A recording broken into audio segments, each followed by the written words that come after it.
नमस्कार दोस्तों, होने वाले रीट एग्ज़ाम के लिए आपको अग्रिम बधाई। दोस्तों, आपके लिए हम बहुत ही महत्वपूर्ण प्रश्नों का संकलन लेके आए हैं। उम्मीद करते हैं आने वाले एग्ज़ाम में इनमें से कुछ प्रश्न आपको देखने के लिए मिल सकते हैं। तो दोस्तों, ज़्यादा टाइम ना खराब करते हुए शुरू करते हैं मनोविज्ञान का टेस्ट हिंदी में। टीएटी परीक्षण में कार्डों की संख्या होती है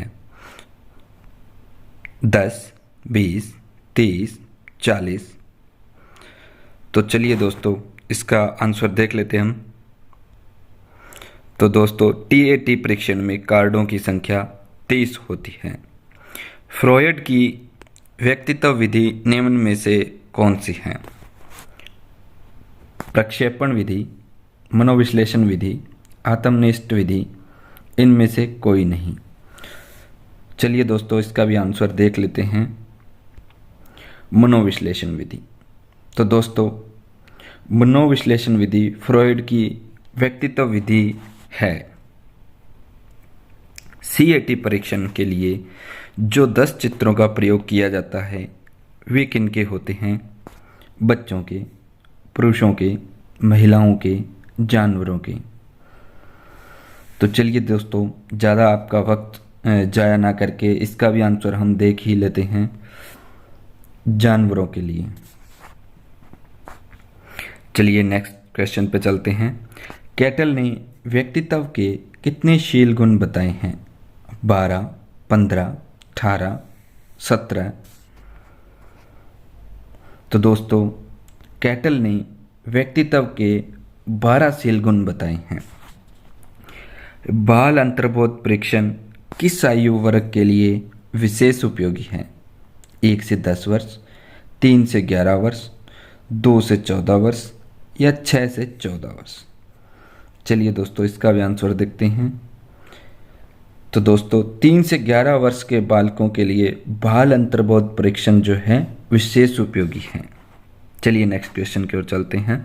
बाल अपराध विज्ञान का जनक माना जाता है कार्ल रोजर्स को, मैकडूगल को, सीजर लैम्ब्रसो या मैक्लेलैंड को। तो दोस्तों, इसका जो सही आंसर है वो है कार्ल रोजर्स को बाल अपराध विज्ञान का जनक माना जाता है। एक बालक पढ़ने में कमज़ोर है, अपनी असफलता का कारण अध्यापक का पक्षपात बताता है। वह निम्न में से किस लक्ष्य युक्ति का प्रयोग कर रहा है?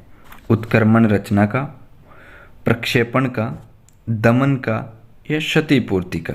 तो दोस्तों, इसका जो सही आंसर है वो है प्रक्षेपण का।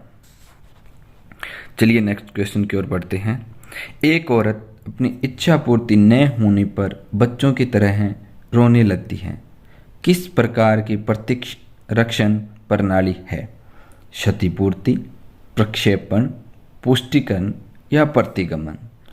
तो दोस्तों, इसका सही आंसर होगा प्रतिगमन। Question number 9। जो व्यक्ति असफलता, दुख, पीड़ा को बलपूर्वक भूलने का प्रयास करता है तो इसे कहते हैं प्रतिगमन, तादात्म्यकरण, प्रक्षेपण, दमन। तो दोस्तों, क्वेश्चन नंबर 9 का सही आंसर है दमन। चलिए बढ़ते हैं 10वें प्रश्न की ओर। किसी व्यक्ति द्वारा अपना अस्तित्व भूलकर किसी दूसरे व्यक्ति के गुणों व अवगुणों का अनुकरण करना कहलाता है तादात्म्यकरण, प्रतिगमन, प्रक्षेपण या दमन। तो दोस्तों, क्वेश्चन नंबर 10 का सही आंसर होगा तादात्म्यकरण। चलिए नेक्स्ट क्वेश्चन की ओर बढ़ते हैं। व्यक्ति जब अपनी आवश्यकताओं या इच्छाओं की पूर्ति करने में उत्पन्न बाधाओं को दूर नहीं कर पाता और अपने लक्ष्य को प्राप्त नहीं कर पाता तो उसमें दुख एवं निराशा भावना उत्पन्न हो जाती है, जिसे मनोविज्ञान में कहा जाता है। तो दोस्तों, बताइए मनोविज्ञान में इसे क्या कहा जाता है? मानसिक द्वंद्व, भग्नाशा, मानसिक तनाव, इनमें से कोई नहीं। सही आंसर है दोस्तों इसका भग्नाशा। चलिए 12वें प्रश्न की ओर बढ़ते हैं। जो बालक कक्षा का औसत कार्य नहीं कर पाता है वह होता है मंदबुद्धि बालक, पिछड़ा बालक, अपराधी बालक या कुसमायोजित बालक। तो दोस्तों क्वेश्चन नंबर 12 का सही आंसर है पिछड़ा बालक। चलिए प्रश्न नंबर 13 की ओर बढ़ते हैं। सृजनात्मकता की विशेषता है। सृजनात्मकता मौलिक अथवा नवीन है। सृजनात्मकता कार्य उपयोगी है। सृजनात्मक कार्य को समान रूप से मान्यता मिलनी चाहिए या उपयुक्त सभी। तो दोस्तों क्वेश्चन नंबर 13 का जो सही आंसर है वो है उपयुक्त सभी, यानी सृजनात्मकता मौलिक अथवा नवीन भी है, सृजनात्मकता कार्य उपयोगी भी है, सृजनात्मक कार्य को समान रूप से मान्यता भी मिलनी चाहिए।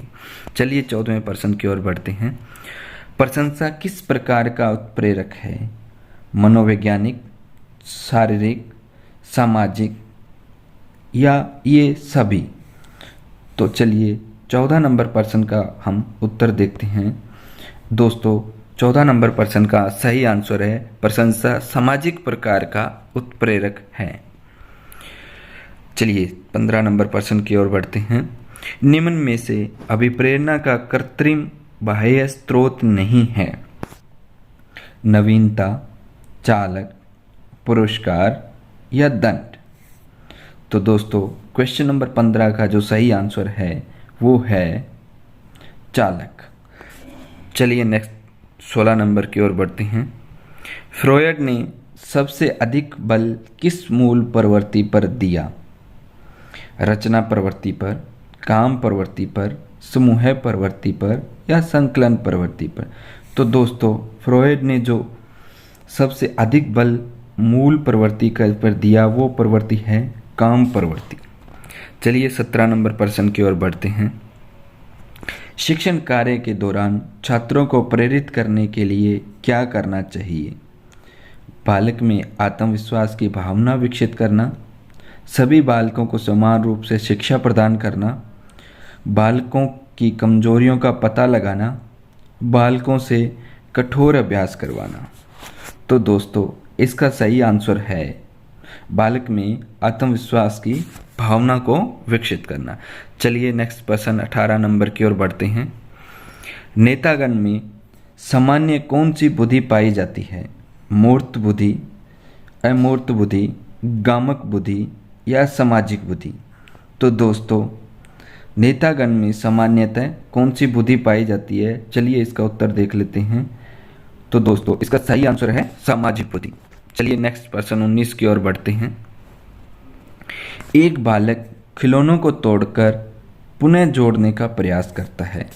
यह कार्य जिस बुद्धि से संबंधित है वह बुद्धि है सामाजिक बुद्धि, मूर्त बुद्धि, अमूर्त बुद्धि या व्यवहारिक बुद्धि? तो दोस्तों इसका जो सही आंसर है वो है मूर्त बुद्धि। परीक्षण बुद्धि परीक्षण हेतु विनय साइमन द्वारा प्रथम बार निर्मित 1905 में विनय साइमन मापनी में कुल कितने प्रश्नों का समावेश किया गया? 30, 10, 40, 54? तो दोस्तों चलिए इसका भी आंसर देख लेते हैं। आज का अंतिम प्रश्न है। तो दोस्तों इसका सही आंसर है 30। बुद्धि परीक्षण हेतु विनय साइमन द्वारा जो प्रथम बार निर्मित जो 1905 में विनय साइमन मापनी थी उसमें 30 प्रश्नों का समावेश किया गया था। दोस्तों आप हमारी वेबसाइट bigtest.in पर जाकर भी इन क्विज को सॉल्व कर सकते हैं। यहाँ पर हमने काफ़ी महत्वपूर्ण टॉपिक्स का संकलन किया है। पूर्व में RSM SSB द्वारा लिए गए एग्ज़ाम में काफ़ी प्रश्न हमारे वेबसाइट के संकलन से आए हैं। तो अगर आपको लगे तो आप हमारी वेबसाइट को एक बार विज़िट ज़रूर करें। धन्यवाद दोस्तों। अगर आपको हमारा प्रयास अच्छा लगे तो ज़्यादा से ज़्यादा शेयर व लाइक करें। धन्यवाद दोस्तों। bigtest.in